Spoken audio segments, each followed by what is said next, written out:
Nonoy, ano sa tingin mo ang magiging pwedeng keys to victory ni John Riel kung magka-clash sila ng style? Kasi style versus style yan eh. Feeling ko rin, tawag din sinabi rin ni Kuya Jerry Peñalosa yan eh. Wala pa masyadong nakakalaban si Naoya Inoue na tulad ng style ni John Riel. Kasi si John Riel, hindi takot sa kanya.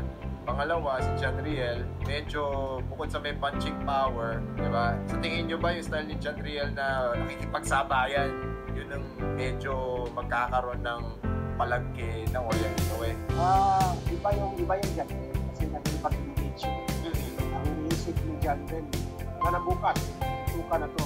Saka yung John Riel tumatanggap. Yun ang advantage, matapang, tumatanggap yung shoot ko. At saka yung nakipag-engage talaga, wala sa takot. Kaya siguro sa mga Pilipino na 122, John Riel ang nakakapit. Para sa iba sila. Eh, pag ikaw ba naman, wala kang takot. Yan ang sinasabi ko, pag hindi mo nila respeto yung kalaban mo, talagang nakatalo mo. Si John Riel lang may ganun. Kasi so far, sana mangyari yan. Kasi hindi na po, diba? Kasi so far, ang Inoue's gonna fight Luis Nery. Ikaw, Coach Nor, ano ang tingin mo doon? Luis Nery versus Naoya Inoue. Knockout with 6-1. Si Nery. Inoue. Medyo maganda prediction niya. Ako nga, tingin ko 8 round eh. Karamihan naman ng mga predictions nila dun sa Inoue versus Nery eh medyo mananakaut. Ang tingin nila mananakaut talaga si knockout talaga. Kasi pumapasok. It's Luis Nery. Mandatory kasi siya in WBC, if I'm not mistaken. And then they're trying to set up Akhmadaliev.